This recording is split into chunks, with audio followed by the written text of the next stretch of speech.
Tomorrow's a big day for Pope Francis addressing a joint session of Congress, but today, likewise, a very busy day.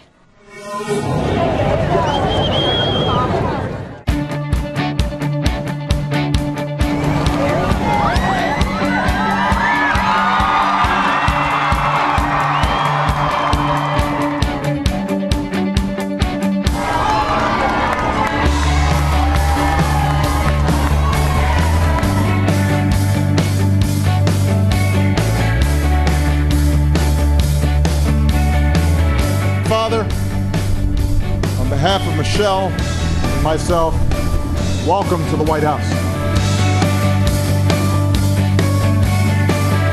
Mr. President, once again, I thank you for your welcome. And I look forward to these days, dear country. God bless America.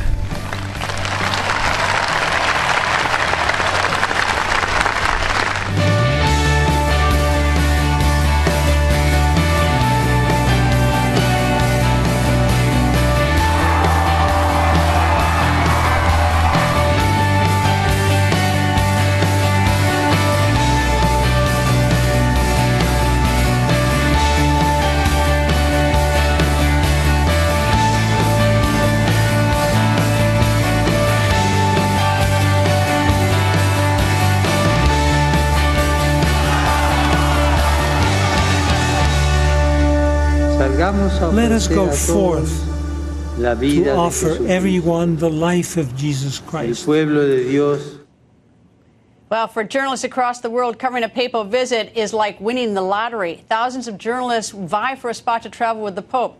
Fox's Courtney Walsh is one of the very few journalists to travel with the Pope. She's flying with him on his plane. She joins us. Courtney, what don't we get to see from the outside? What don't we know that you've gotten to see and know in the last few days? Well, it's on the plane, you know, it's sort of divided between the front and the back. And in the front, of course, you have Pope Francis and the staff, and in the back, we have 76 journalists in this particular flight. Over 150 applied, and we were the fortunate ones. But I was talking to somebody who, sometimes after the flight gets off, they let us go in the middle section. So the journalists can get in the middle section, and sometimes we get a glimpse up ahead. And one thing we noticed is that Pope Francis doesn't wear his zucchetto, his cap, when he's on the plane. And the other big difference, according to veterans, I actually was on a flight in 2006 with Pope Benedict, but I don't remember any of this. Apparently before, the Pope would always use the bathroom and all the rest of the staff would go back. And it was kind of a way that you would have of meeting people, meeting the staff and finding out what was going on.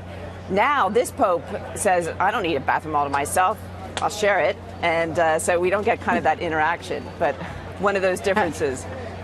I suppose it was a huge gesture to the American people that when he's at the White House today, he spoke in English. That's not his first language. But was that sort of a nod to the American people? It certainly was, and I was really impressed. I mean, I know it's a real struggle for him, and we asked him and the other great thing obviously about being on a plane is that he comes back and he talks to us, and really talks to us. You know, when I was when I flew with Benedict, he would come back and greet us, and he was very charming. But we would have like questions that would have to be vetted.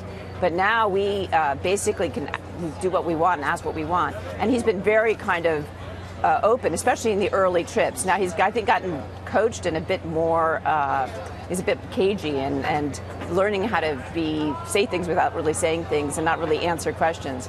But I think he's definitely become more media savvy in this sense. I thought his English was excellent, though. I mean, compared to other things that I've heard. We asked him, could you answer in English? And he said, oh, please, no, English is just not my language. And this was just a couple days ago, and I thought he did a great job. Indeed he did. Courtney, thank you.